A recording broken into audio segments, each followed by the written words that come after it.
Hi, this is Anna Imagination with the Healing Garden. This is Subconscious Dialogues. I'm in a, and I said this would happen because subconscious minds are predictable. Um, Yesterday, I was very angry, which is fantastic. It's a very good sign. Being angry means that your defense system has awakened, and you are actually defending yourself. There's a right way and a wrong way, but you are actually in the right frame of mind to defend yourself properly. There's a mindset. That's what it is. There's a mindset. And there is aggressive, assertive, and passive. Passive is the wrong mindset. Aggressive is the wrong mindset. But assertive is this beautiful space where you reach out and you'll say, no, that's not okay. Aggressive is when you swear, like assault somebody. It's when you lash out physically or verbally, it's lashing out. And I can say with full confidence that I did not cross that line. Not at all. I have a lot of anger directed toward the psychological field, but not one person, just the whole field in general. And I'm angry because they are unethical about their practices. And to the point where 50% of therapists who go into therapy quit because it's so unethical. And no one talks about it. It is a quiet, silent taboo, and that's the problem. So that's, for me, that's like, oh, we're going to talk about that. I love talking taboo. Nothing, nothing should not be talked about. I am huge on talking taboos. So that's going to come up a lot more. And I got a lot of backlash from comments.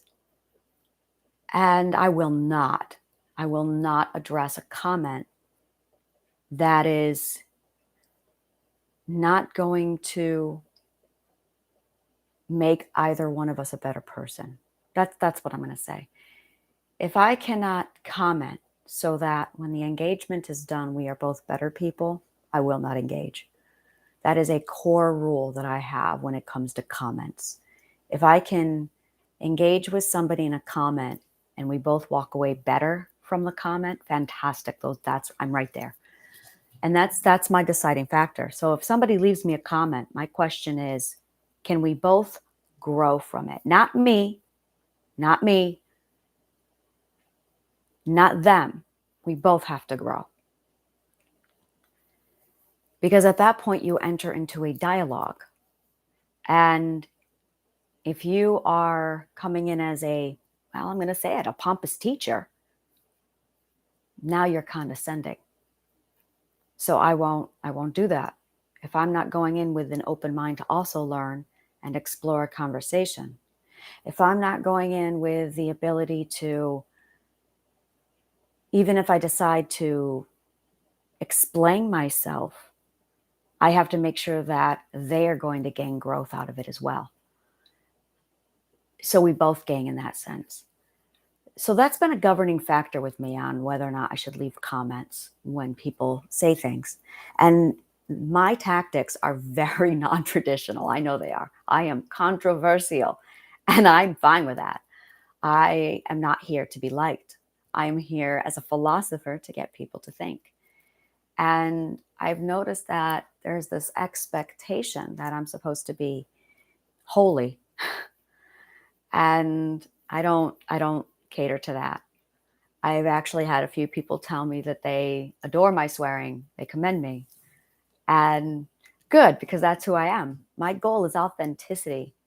Authenticity. And when I was angry, it was, I don't have a problem being angry at a government body. That's a non-entity that doesn't feel or think. Government bodies don't get respect. Government bodies don't get human traits and characteristics. And that's been something that's really, just a minute, I got to check my coffee. that's been something that's real adamant with me from day one, that, oh yeah, I'm totally just getting my coffee while I talk to you. That's how casual this is right now. I am at a point where government bodies don't get respect because they're not people.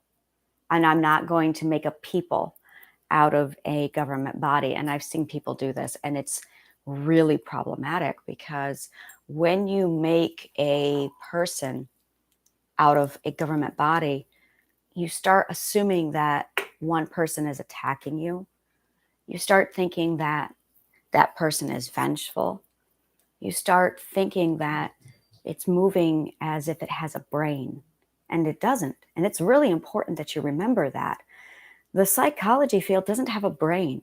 It's not one person behind it steering it. It's a group that moves based off of the millions of decisions of thousands of people moving it a little piece at a time. And there is no ethical meter on the psychology field. Now, I'm going to tell you a story.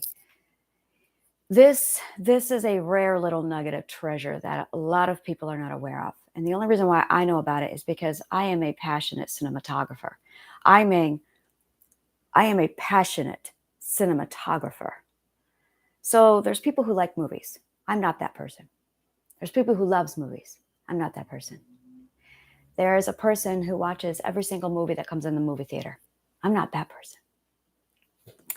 I am the person who said, let's track down the very first film, the 1800s. It's called The Horseman. And let's watch that. And then watch every movie from that point on in chronological order. That's me. And then there's the people who says, I'm going to watch the documentary and the history of. That's me. And then there's the people who says, now I'm going to go on Wikipedia and research every moment of their lives, who these people were and how these movies came to be and what this means. And that is me. The movie Hugo was made for me. That's my stuff. That is my stuff. When the movie Hugo was made, I already had seen that movie and I already knew the background of it. I didn't know all the background, what they did to the films, that I've seen before. World War II, when they melt the film down to make shoes. Oh yeah, I've seen that. Yeah, they did that with Doctor Who. Did they do that with Doctor Who? Because they did that with Doctor Who, they made my life very difficult a few years ago. I said, I'm going to watch every Doctor Who episode starting from 1966 and on. And they erased most of the second Doctors because they would just record over them. So it was piecemealing. It was a lot of work. And I did it. I found, I watched some garbage TV, but I found it. I found it. So, and it's funny because the only Doctor Who I did not see, the only one I still have not been able to get my hands on, is called The Highlander. It is the arc when the Doctor goes to the Highlands of Scotland and he finds Jamie, played by Fraser Hines. And yes, James Fraser Hines. It's based off of this character. And Jamie Fraser from Outlander is based 100% in ode to Jamie from Doctor Who, played by Fraser Hines. And the author did that on purpose. Like I said, I'm a huge cinematographer. And I don't keep it to just American movies. I'm all over the place. So my children moved my sugar bowl. Why would they do that to me? Why would they do that to me? Right? Like I'm a victim. Why would they do that to me? So it's this, there's this period. It was actually around the time with the Three Stooges. There was this period where people, they were making films, and somebody came up with an idea and said, we have a problem. And they all got together and they said, if we don't regulate ourselves, the government's going to regulate us for us. And they all agreed they did not want the government to interfere. So they came up with something. Let me Google it because I can't remember what they came up with.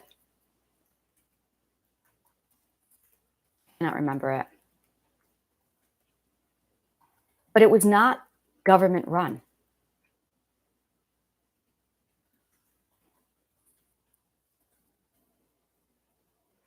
It's called the Motion Picture Association. Now, if I want to point out here, the Motion Picture Association was not government run. This was done by the people, for the people, by the people, to prevent the government's involvement. They said, we get something here, and if we don't regulate the ethics, the government will. And they didn't want the government to step in and tell them how they were going to do their art. Art. This is really what this is about. This is about artists being smart, because artists think about shit like this. Because artists are the first people who go, all right, I got something here. The last thing I want is a box. And someone coming along going, you got to put it inside the box. No. So they're thinking about shit like this because they're artists. Kudos to them. But we can learn something from this. It was actually the Stooges who came up with this concept. I believe it was. I'm 99% certain it was. I'm very certain it was. And they were heavily involved with it if they did not come up with it themselves. So I'm not quite sure exactly how it came out, but they were very much involved with it. And it was this realization that, oh, we need to self-govern or else. So they sat down and they came up with ethical rules of what not to do on television. For instance, rule number 1, under no circumstances, I can't even do it. Do you point a gun at a camera? I was about to actually point my fingers at the camera and I can't do it. I can't do it. And I'm not going to apologize for that either. It's my ethic. But that was one of the rules. You do not point a gun at a camera. Now I'm going to step over here and point out this movie, Hitchcock, for you, Alfred Hitchcock. In one of his films, he actually did. And there was ratings and all this regulation that went with it. And that's what we see a lot of, is the ratings start to pop in. And there started to become a rating system. And they started to govern it. And there was like this massive, and all of that changed, thank you, Marilyn Monroe, in Some Like It Hot. That was the movie that broke this. In the 1960s, when Marilyn Monroe released her film, Some Like It Hot, for a reminder, this is the movie where Marilyn Monroe had that very famous dress on and she stood over the subway tunnel and her dress was blown up. That was the scene that caused Joe DiMaggio to file divorce papers to divorce her the very next day. And that was the end of their marriage. So this film association stayed in place from 1930s all the way up till the 1960s, until Marilyn Monroe's Some Like It Hot. When that happened, they switched it. And actually there was a film, a scene in that film that got cut. She's naked in a bathtub and she, oh my God, this is so stupid. She gets her toe stuck in the water faucet and the firemen come in and they have to help her get her toe unstuck. So they cut the scene because it was inappropriate. And that was the moment where they said, let's redo the system. Let's redo the way we're doing this. And that's when they came up with the rating system. So there's no ratings prior to 1960 because it was all governed by their ethics.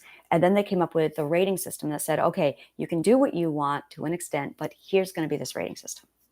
And then the rating system got another revamp in the 80s when a movie that would have been rated R was like kid friendly now, or basically you were seeing everything in the 80s and they were really lax on the rating system.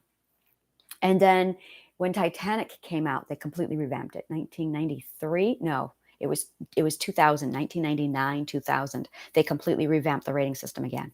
So when I say I really love movies, I mean, this is the level I love them. But I want to go back to the fact that they were self-governed. That is huge. That is huge. When you have the ability to step back and say, if we don't self-govern ourselves, the government will. That actually is the key to a very specific door that I want to go through. So that when you build a society, when you put something together, you really need to be thinking about the ethics, and you need to think about how you're going to self-govern your ethics, or the government will. Now, no one is ethically governing the government, and that's the problem. No one is governing NIM. No one is governing the CDC. No one is governing any of the government bodies. So insurance companies actually are. Insurance companies are the ones who are ethically governing all of these government bodies. I'm just going to let that sit with you for a minute. That's it right there.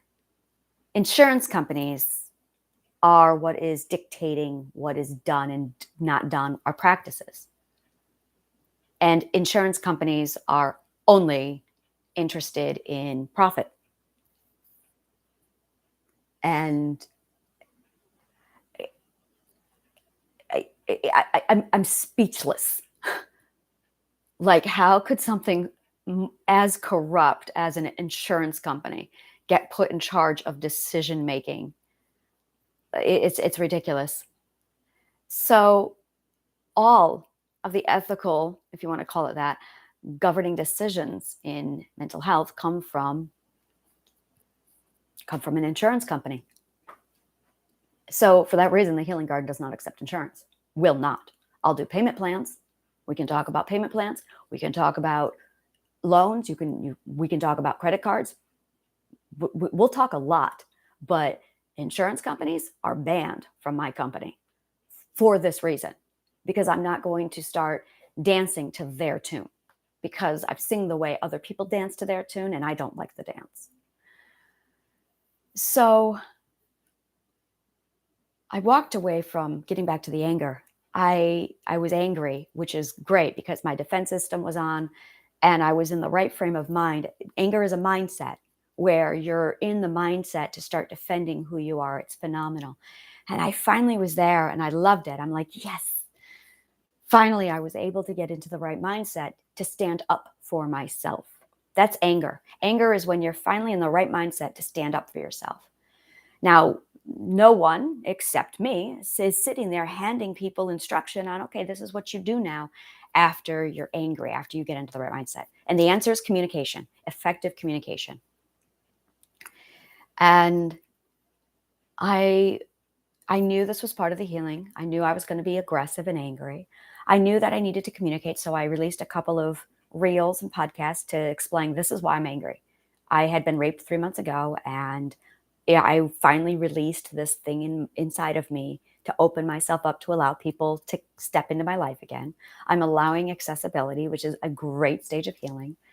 And with that comes all right, my defenses are up because people are in. Okay, now calm down. You don't have to go all the way over here. Just bring it down. And I did. I knew that in 24 hours, I would be bringing it down. And sure enough, I woke up this morning and I'm like, there it is. I'm right here. I was way over here yesterday and I knew it. I would turn down the volume. And sure enough, after I talked, it was after I communicated. That's how it works. I was fine. I was calmer.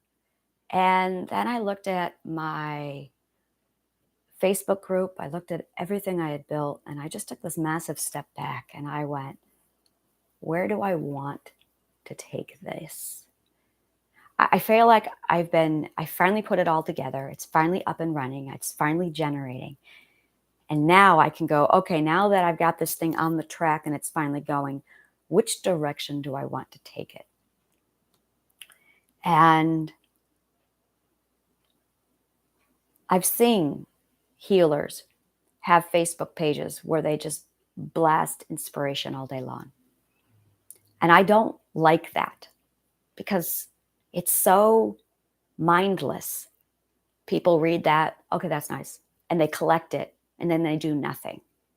And I used to be one of those people. I used to be in that mindset. And then I got tired of seeing the same thing over. I don't need other people to inspire me. I know there are people who do, but no one's thinking. No one's thinking. And that's what's bothering me. It's really what's bothering me. You read something, it makes you feel good, and you just have this burst of, I know exactly what's going on inside the brain. You get a cortisol released. That just influences the comfort zone. When you influence the comfort zone, that just makes you get more cozy and, okay, checkpoint, I'm where I need to be. You need to be growing. Everyone needs to be growing. You're not supposed to stay in a comfort zone. That is your, I just got back from hoarding the dragon or raiding the dragon, and now I'm going to collect my hoard and go back to home and unload and rest for a little bit, but then I'm going to go back out adventuring. You should be on the road adventuring. That should be where you are most of the time. But people don't think like that. Now, not everybody's for everybody. I get it. Some people are absolutely going to want to just live in their hovel. And maybe this is because for me, that mentality turned into 20 years of being a shut-in. So for me, it has a lot of weight to it. And when you add mental illness into that,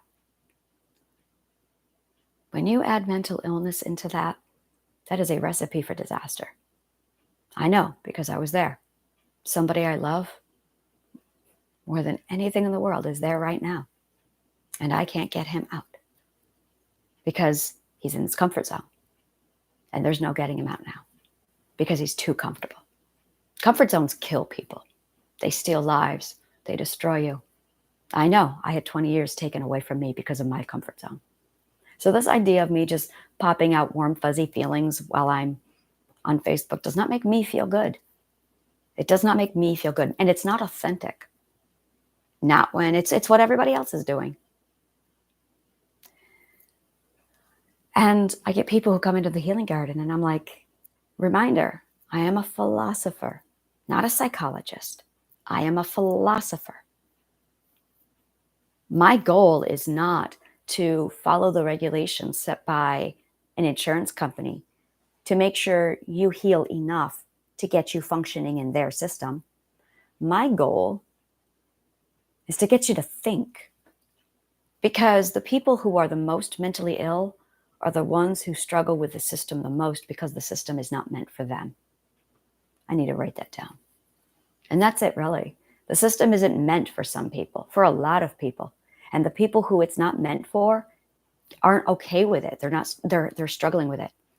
I read this one meme yesterday, this man in a car going, waiting for the system to fall, so I'm heading to my 9-to-5 job. And I'm going, why are you waiting? Oh, good God, get out of the job now. Find a different way to earn money.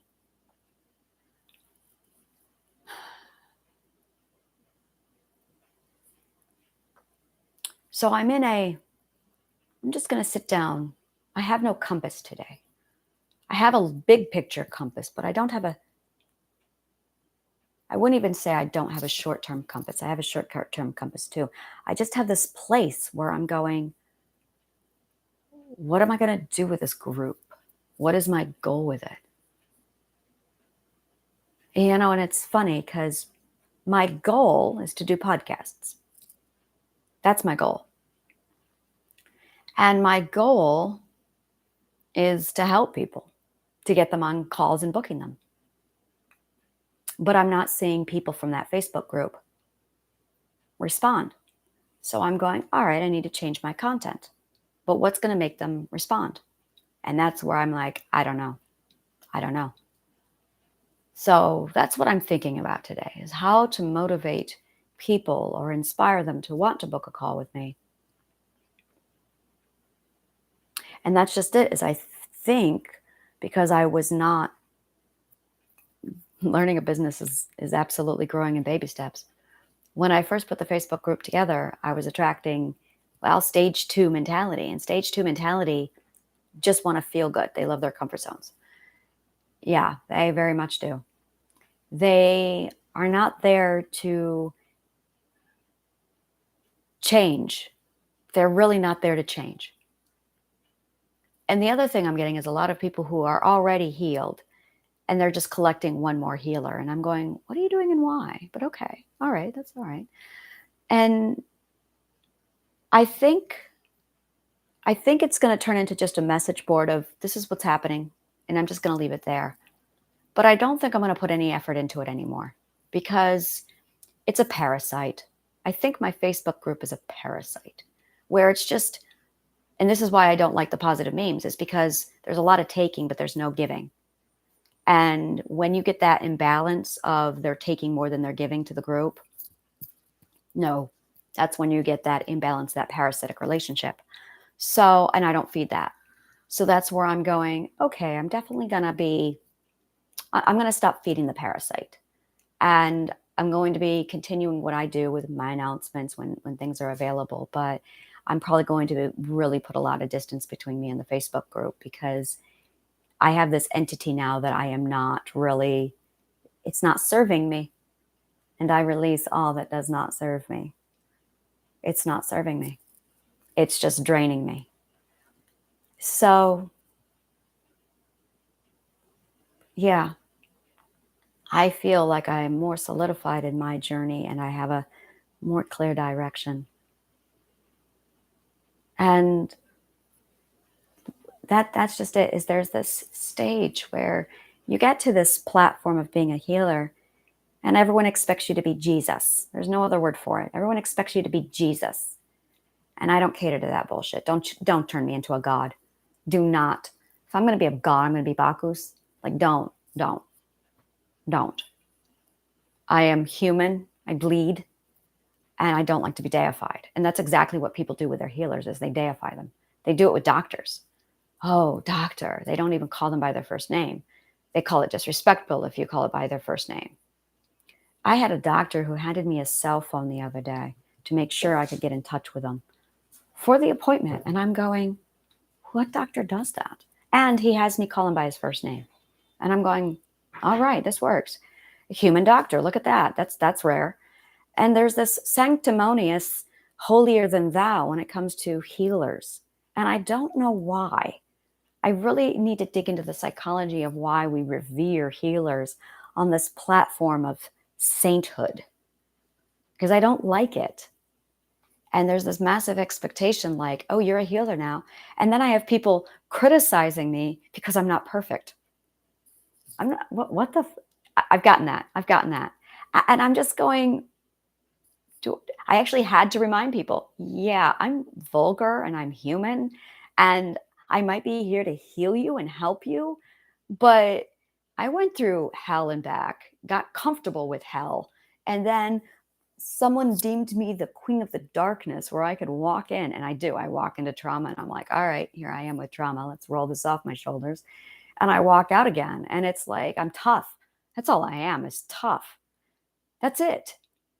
Putting a person like me on a pedestal is very much making it's like it's like, okay, now that they're on a pedestal, I now have the excuse, oh, I can't do what they've done. No, no, no, no, you're not putting me on a pedestal. So that's a huge part of it. Yeah, that's definitely a huge part of it. So it's still, I need to find my bearings. That's what this is I need to just sit, take a knee, and figure out my next step. So I do have an event today over at a particular group. I'm going to be posting it on my Facebook page. But I'm probably going to have a very light day today because I really need to go inward on this and just reflect on a lot of different things. So thank you so much. I do have a masterclass starting on Monday. It's currently 98% off. That is available over on my website, Fuck Trauma Fight, and then you can select my masterclasses. So thank you so much, and link is also below. And may the kindest of words always find you.